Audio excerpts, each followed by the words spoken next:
story you are about to hear is true. Only the names have been changed to protect the innocent. Fatima Cigarettes, best of all long cigarettes, brings you Dragnet.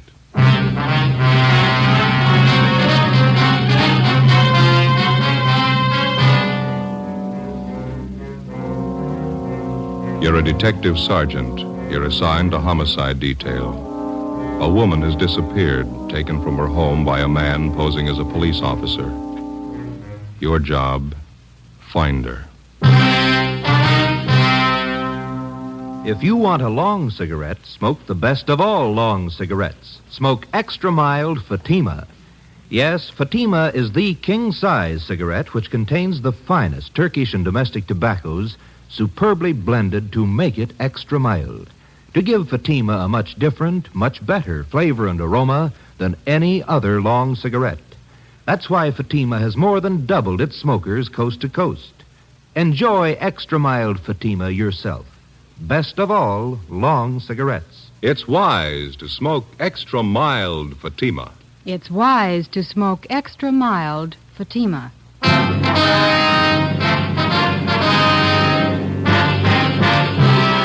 Dragnet, the documented drama of an actual crime.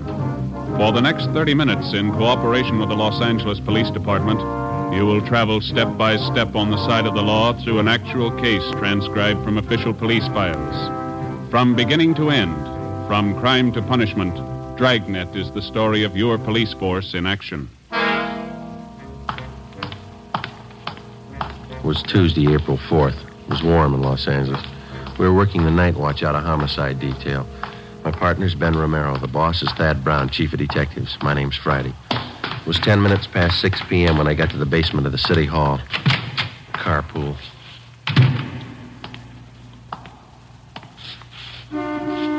Over here, Joe. Hi. Thad Brown will be down in a minute. Captain will follow us out later. Okay. No contact yet? No, he's still waiting. You take care of the local broadcast? It's already gone out. They'll put the descriptions on the air every hour. How's it look to you now? I don't know. Nothing more we can do to, make a contact. Oh, here's Thad Brown now. You want to squeeze over a little? Oh, yeah, sure. Hi, Chief. Aye. Let's go. Might as well take Beverly Boulevard, huh, Ben? Yeah, it's as fast as any. You got the address there, Friday? Yeah, it's 617 Paris Avenue. It's out by Echo Park. Who's covering the house now? Ross and Pacelli are staked out in a private garage across the street from the house. Donahoe and Wiseman are on duty inside the Kessel place. You want to smoke? Thanks. Light me one, will you, Joe? Yeah. But you got the story from the maid at the Kessel's house, is that right? Mm-hmm. You check it out? I'm pretty sure she's telling it straight. If anything's wrong, I don't think she's got a hand in it. Here you are, Ben. No, thanks. You got the call about 3 this afternoon? Mm-hmm. 2 minutes after, we went right out and talked to the maid. How'd she tell it? She said she was fixing dinner about 2 this afternoon when the doorbell rang. She answered it, and a young man in a gray suit asked for Mrs. Kessel by name. He told the maid it was an emergency. Yeah. Well, the maid said Mrs. Kessel came to the door, and the man identified himself as a police officer. Told Mrs. Kessel her husband had been hurt in an accident, and she was to come right away. Man show his identification? Maid said no. Said Miss Kessel just took it for granted he was a cop. Yeah. Go ahead. Miss Kessel got her coat and left with the man. About an hour later, her husband, Professor Kessel, got home. He wasn't hurt. He hadn't been in an accident. He hadn't seen his wife. As soon as he heard from the maid what had happened, he got on the phone and called up. What's the background on the husband, this Professor Kessel? He's supposed to have quite a name. He's a professor of philosophy out at Simmons College, that small school out near Glendale. Oh, yeah. Devout man, president of one of the local synagogues. Sure about the maid's story, huh? Sure as we can be. She gave us a good description of the man who picked up Miss Kessel. I got it right here. Yeah. Here. White male, American, 25 to 30 years old, 6 feet, 170 to 80 pounds, gray suit, gray hair, brown shoes. How about the car he used? Late model Chevrolet, dark blue, white sidewalls. That's all the maid could tell us. She didn't notice the license. You better cut over on Westlake. That'll take us past the detour, won't it? Mm-hmm. This Professor Kessel, has he been told what to do? Yeah, he's been briefed. We've had a couple of men with him since this thing broke. He's taking it pretty hard. How old a man is he? Oh, his late 30s. Wouldn't you say so, Ben? Pretty close to 40. Nice fellow. It's quiet. 2 kids in the family, just about school age, boy and a girl. This next one ought to be Paris Avenue. Yeah. There's a big gray house down there, Skipper, white trim. Don't park too close to the house. This ought to do it right here, don't you think? Yeah. What time you got? It's 6:15. Almost dark. Where's the garage our men are covering from? Can you see beyond that light pole there, the white stucco place? Oh, yeah. Next one here's a Kessel home. Doesn't look very rich. Neither do the Kessels. I don't think they got much money.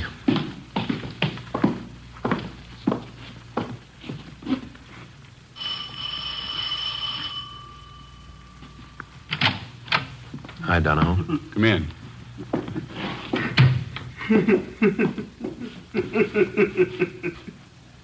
That the husband? Yeah, I just got a phone call a couple of minutes ago. I listened on the extension. Who called? Tried to trace it. The guy wouldn't stay on the line long enough. What'd you say? Tell the cops to stay away. Said it twice, tell the cops to stay away. Yeah? Said if they don't, I'll kill her.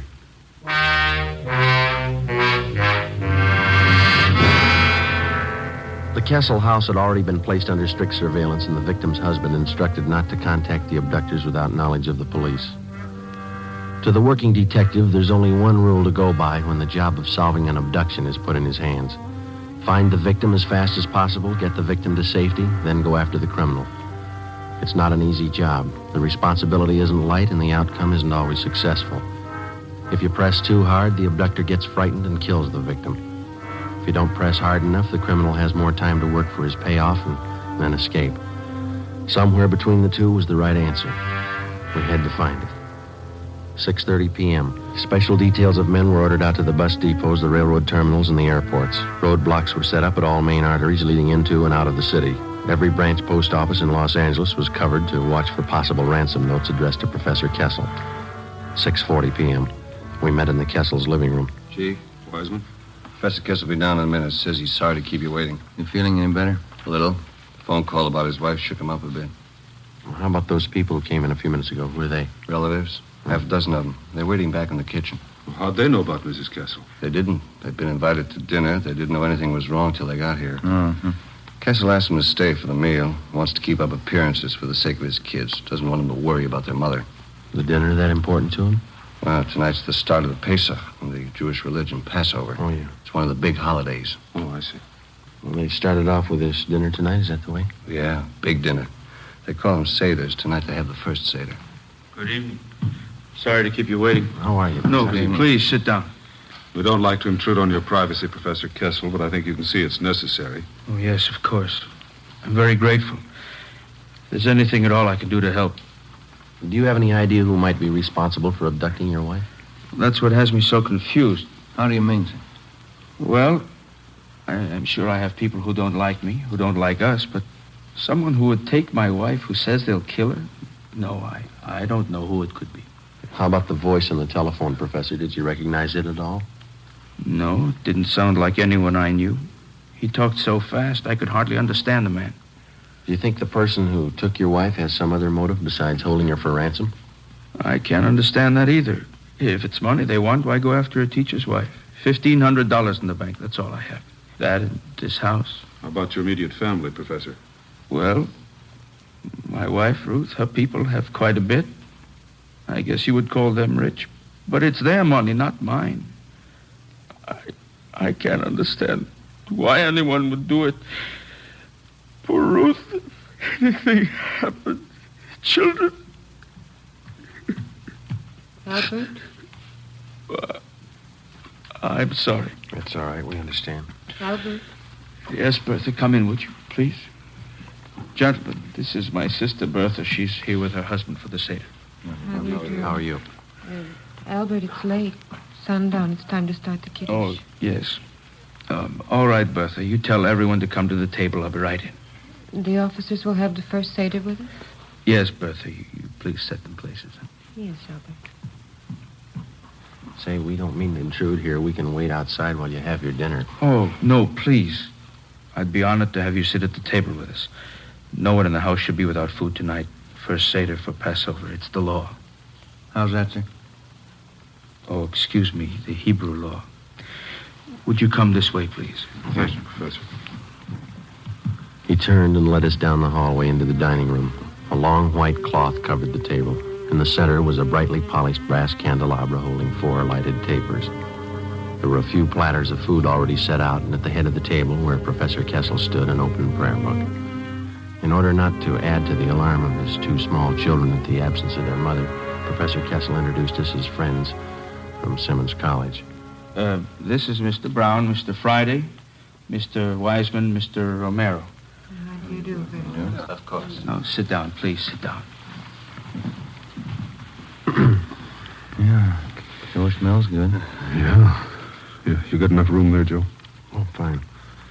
Hey, how's it work, Wiseman? Should we join in the prayers? Not unless you speak Hebrew. Oh. Baruch atah Adonai Eloheinu melech haolam, bo'erei pri hagofen. Baruch atah Adonai Eloheinu melech haolam, asher bocha banu mikol am, v'raimemanu mikol loshain v'kedishanu b'mitzvosav. V'atiten lanu Adonai Eloheinu, ba'avo moyadim l'simcha. Agim uzmanim l'sasoin es yoim hagamatzois hazeh.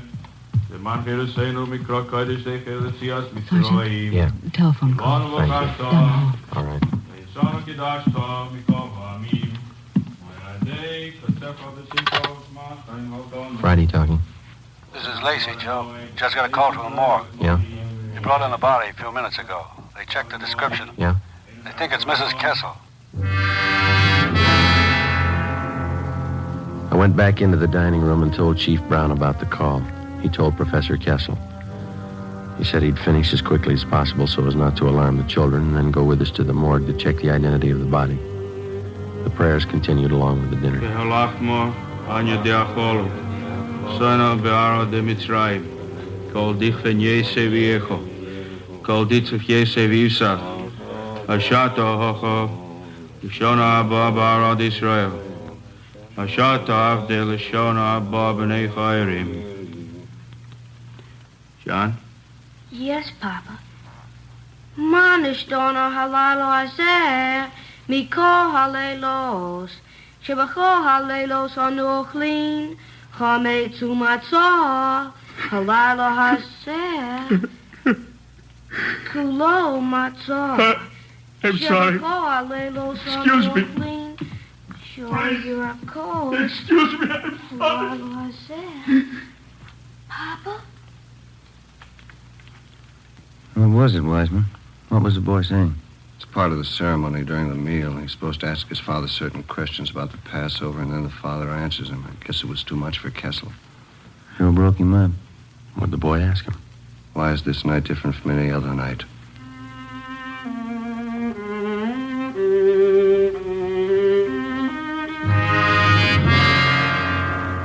"7:30 p.m.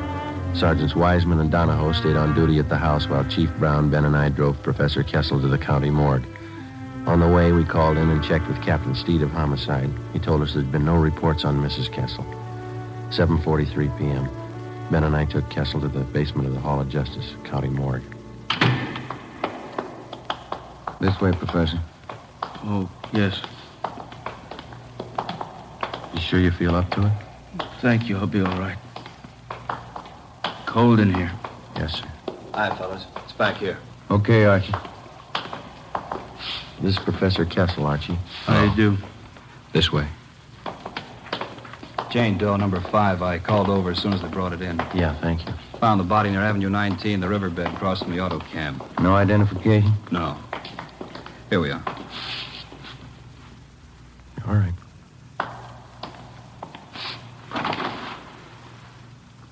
Professor?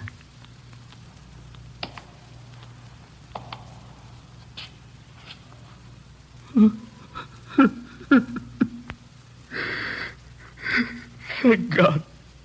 Thank God.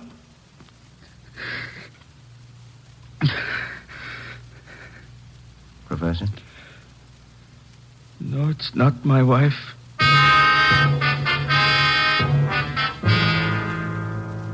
It seemed as if both the victim and whoever had taken her had vanished completely. At 11:30, Captain Steed, Ben, and I went across the street for a cup of coffee and a fried egg sandwich. We got back to the office at 10 minutes to midnight. Still no word. At 2 a.m., Ben and I drove back to the Kessel house to relieve Donahoe and Wiseman.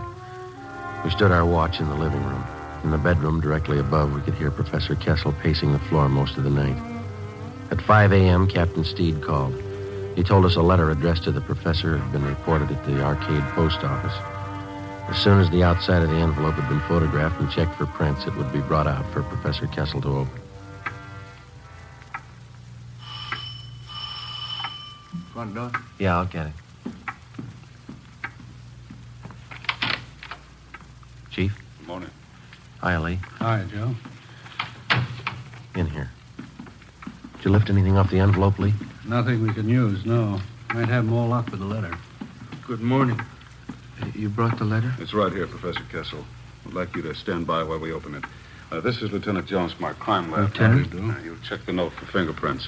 Oh, yes. I can get you a letter opener. I think this one over here. Yeah, that's all right. I could use my pocket knife. You want to grab one corner of the paper, Bandit? Just the tip of the corner. Use your fingernail. Okay.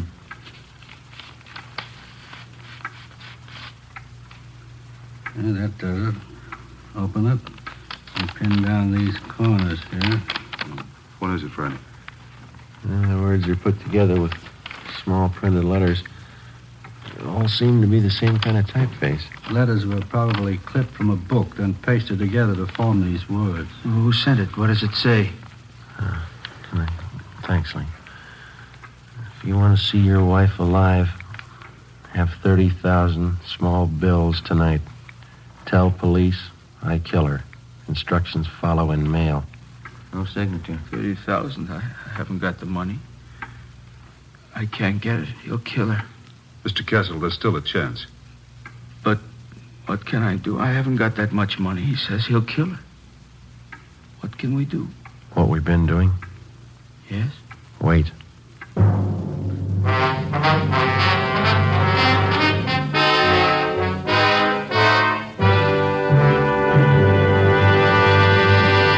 You are listening to Dragnet, the case history of a police investigation, presented in the public interest by Fatima Cigarettes. Fatima, the long cigarette that has more than doubled its smokers coast to coast. And there's a very good reason for this amazing increase. Men and women everywhere are finding out it's wise to smoke extra mild Fatima. I agree, says Lee Silva, news reporter. I agree, says Jean Matson, airline stewardess. I agree, says Mike Charters, attorney at law. I agree, says Bab Beckwith, fashion stylist. Yes, all agree. It's wise to smoke extra mild Fatima. So enjoy extra mild Fatima yourself. The king-size cigarette, which contains the finest Turkish and domestic tobaccos, superbly blended to make it extra mild. You will prefer Fatima's much different, much better flavor and aroma. You will agree. It's wise to smoke extra mild Fatima. It's wise to smoke extra mild Fatima. Best of all, long cigarettes.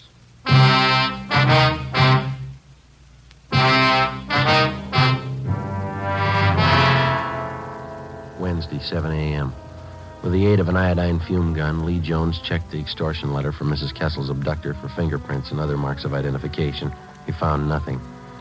The piece of paper on which the cutout printed letters had been pasted was of a common variety sold in most stationery and 5 and 10 cent stores. Jones photographed both sides of the envelope and the letter. 11 a.m. Still no word. None of the special details had anything to report. At 1:45 p.m., another letter was delivered to the house. The envelope was open, the letter removed carefully and pinned down at the corners. It's put together the same as the last one. Tonight, 11 o'clock.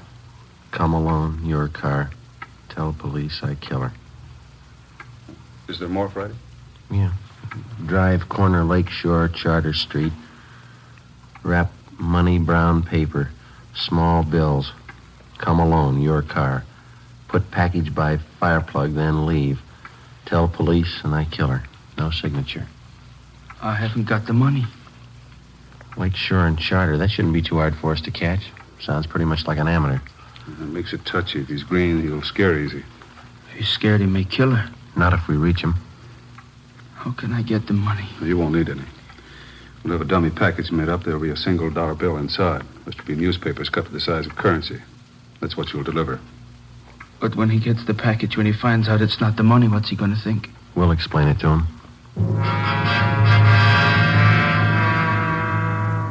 Starting at 10 o'clock that night, more than a dozen cars from the Detective Bureau circled the area around Lakeside Avenue and Charter Street, keeping a distance ranging from 3/4 to a full mile away so as not to scare off the abductor. Some of the cars were parked in service stations, some in private driveways. The neighborhood was located in the heart of a new veterans housing project. For a full 5 blocks in either direction, there were no buildings of any kind where we could keep an eye on the package of fake ransom money. The owner of one of the completed houses nearest the spot on Charter Street was contacted, and he agreed to let us use his home as a lookout point for the stakeout that night. 9 p.m. Ben and I took up our positions on the roof of the lookout house. We were equipped with 2 pair of night binoculars and a walkie-talkie.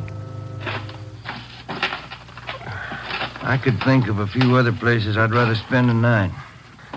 How well can you see that intersection from here? Comes in fine with these binoculars. The guy shows we ought to see him. Yeah, I better check with the captain again. What time you got? 9:25. Where's the skipper parked? Private driveway near Charter and Hayward. Friday to 105K. Friday to 105K. Come in. Yeah, Joe. Go ahead. Got a clear view of the intersection. Nothing yet outside of cramped legs. You reading me okay? Yeah, Joe. Fine. Over. Roger. Standing by. Sure lucky my kid can't see me now. Why? He'd never understand. Why should his father be sitting on top of somebody's roof late at night? He'd never get it. We waited. 10 o'clock came, 10:30. At exactly 11 p.m., as we watched through our night binoculars, we saw Professor Kessel drive up to the designated location 5 blocks away, place the fake package of ransom money by the fire hydrant near the intersection, and then drive away. 11:30, we waited. Midnight. 2 a.m., nothing happened. The package was still lying by the fire hydrant, undisturbed. Captain Steed checked with us periodically on the walkie-talkie. At 3:30 a.m., we were still waiting. At a few minutes past 6 a.m., Professor Kessel was directed to return to the intersection, pick up the package, and drive back to his home. His wife's abductor had failed to show. Maybe the suspect had sensed a trap. Maybe he had no idea of showing up in the first place. Maybe Mrs. Kessel was dead. We didn't know. 10 a.m., Thursday. No further contact from the abductor. A special detail from Homicide, including Ben and I, were ordered on a door-to-door canvass of the general area around Lakeside Avenue and Charter Street. After 7 hours of ringing doorbells and asking questions, we came across a Mr. Harold Olander, one of the longtime residents of the Silver Lake area. We showed him the general description of Mrs. Kessel's abductor. Yeah, that could be Thompson. Don't know for sure, though. Where did you see this Thompson, Mr. Olander? Oh, I saw him lots of times. He rents that cottage of mine down the street there. You see? The white one? Mm-hmm. Does this Thompson have a car? Thompson? Yeah, new one. I wonder if you could describe it. Chevrolet, nice looking. Blue color, I think. Could be, Joe. Is Thompson in the house now, Mr. Olander? Nope. Saw him drive away early this morning. I can show you the house if it's official police business. It is. Well, come on, then. I got the key right here. Cottage is just down the block there. See the one I mean? The white one? Yes, sir. How long's Thompson been in the house? 2 weeks tomorrow. You noticed anything unusual about him? Nothing special. Comes and goes at odd hours, but then a lot of people do. I don't pry. It's this house right here. Does he usually keep all the blinds drawn? Yeah, now that you mention it. A lot of people do, I guess.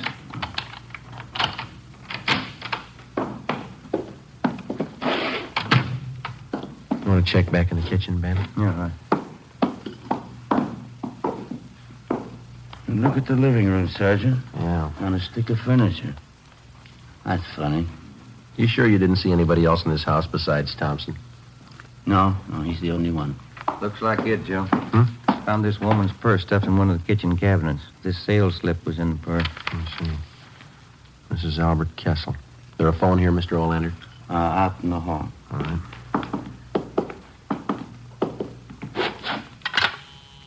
Is it still connected? Yeah. Joe, I'll check back in the bedrooms while you're phoning. Right, Ben. No, you better stay with me, Mr. Olander, if you will. Oh, all right. City Hall. Homicide. Homicide? You any idea where this Thompson is now, Mr. Olander? No, he comes and goes. I don't like to pry. Homicide, Steve. This is Friday, Skipper. We got one for you. I've got one for you. Mrs. Kessel, she's been found. Mrs. Kessel was unharmed. She had no idea where she had been or why she had been suddenly released. All additional information which she could furnish on the suspect was immediately relayed to the entire state in an APB. 2 hours later, at a neighborhood garage Thompson patronized, we got his license number. We ran it through DMV and found the car was registered in the name of Charles Cottrell, 10115 Green Oak Drive, 7 p.m.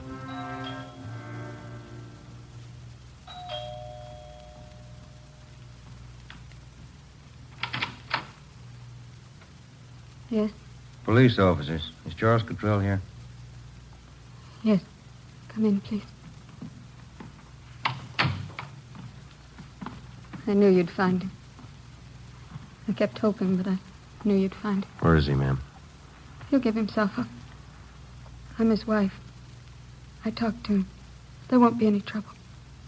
No trouble. Where is he? You've got to understand, he didn't know what he was doing. We needed money. He didn't know what he was doing. We'll have to search the house, ma'am. Charlie! Charlie, come downstairs! Come down!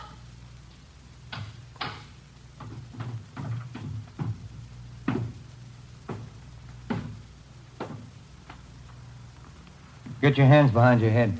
I don't have a gun. Charlie. All right, Ben. Behind your back. Tell him, Charlie. You didn't know what you were doing. Tell him. We needed the money. I thought it'd work. What'd I do wrong? Come on. Should have worked. I planned it all out. Where'd I make a mistake? When you thought of it.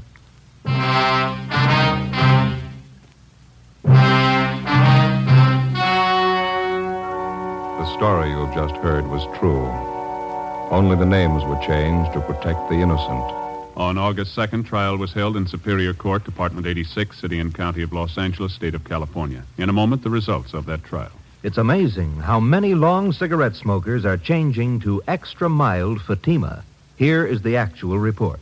From coast to coast, extra mild Fatima has more than doubled its smokers. Yes, more and more smokers every day are discovering that Fatima is the king-size cigarette that is extra mild. Extra mild because it contains the finest Turkish and domestic tobaccos superbly blended to make it extra mild, to give it a much different, much better flavor and aroma. Enjoy extra mild Fatima yourself.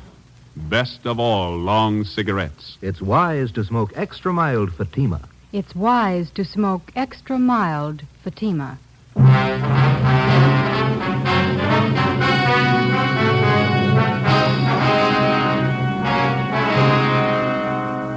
Charles Cottrell was tried and convicted of kidnapping and received the sentence as prescribed by law. He is now serving his term in the state penitentiary. You have just heard Dragnet, a series of authentic cases from official files. Technical advice for Dragnet comes from the Office of Chief of Police W.A. Wharton, Los Angeles Police Department. Fatima Cigarettes, the best of all long cigarettes, has brought you Dragnet, transcribed from Los Angeles.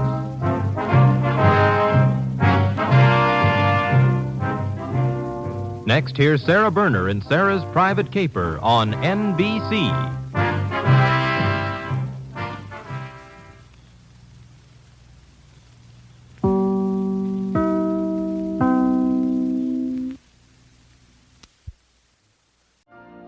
You've been listening to the OTR Gold Network.